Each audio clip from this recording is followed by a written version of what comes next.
Chapter number 12। अब तक हमने पढ़ा बहुत सारे शब्दों के लिए, अन्य शब्दों के लिए एक शब्द। और भी तरीके के शब्दों के बारे में देखते हैं।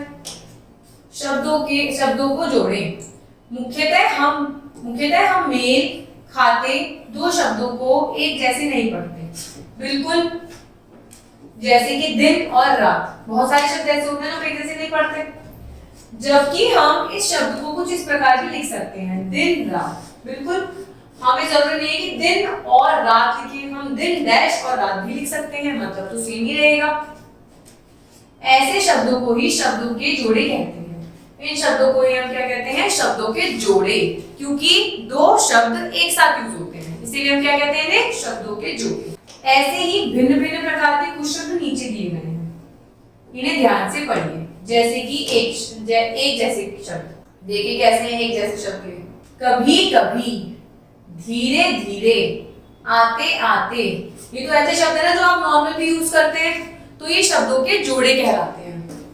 कुछ कुछ, जल्दी जल्दी, पढ़ते पढ़ते, सुबह सुबह, काली काली, सोते सोते, अभी अभी, नहीं नहीं, चलते चलते। भाई आप कहते हैं ना कि चलते चलते मैं थक गया, सुबह सुबह मैं उठ गया था, पढ़ते पढ़ते रात हो गई। तो ये शब्दों के कुछ ऐसे जोड़े हैं जो एक साथ शब्दों के जोड़ों के रूप में प्रयोग किए जाते हैं। अब उल्टे अर्थ वाले शब्द कैसे होते हैं? ये तो सेम शब्द वाले जोड़े होते हैं। अब पढ़ेंगे हम जो अलग अलग, जो इनका मतलब अलग अलग होता है, उल्टे शब्द वाले। जैसे दिन और रात, सुबह शाम, आते जाते, यहाँ वहां, सच झूठ, ठंडा गरम। उल्टे हो गए एक दूसरे के। देश विदेश, काला सफेद, छोटा बड़ा, लंबा छोटा, नीचे ऊपर, सोना जागना। है तो ये भी शब्दों के जोड़े, पर इनका एक दूसरे से मतलब उल्टा है। और ये जो शब्दों के जोड़े हैं, इनका एक दूसरे का मतलब कैसा है? बिल्कुल सेम है। अब हम पढ़ेंगे मिलते जुलते शब्द। मिलते जुलते शब्द कैसे हैं?